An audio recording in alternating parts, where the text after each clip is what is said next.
I do think that platforms have an opportunity to step up here and to really be more experimental. I have my criticisms, for example, about the Facebook Oversight Board, but $130+ million commitment to really trying to rethink what governance looks like is not an unsubstantial commitment, and I'd like to see some more bold efforts along those lines. Some of them are going to fail, some of them are going to be successful. We're all going to end up with egg in our face, but it certainly feels like it's a better step forward than sort of sticking with the status quo.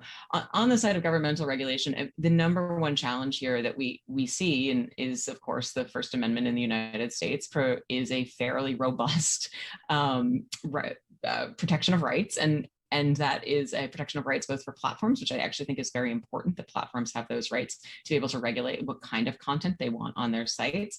But it also means that it is a little bit tricky to really address some of the real challenges of where does bad information come from, and sort of the influence peddlers who have made a real market economy around it. So I think that there are interventions, things like political ad regulation, advertising, the sort of dark space of click-based advertising writ large are real opportunities in that space. But in the sort of general sort of media speech space, I think that is really tricky, and we don't have a lot of good theorizing around what would work there.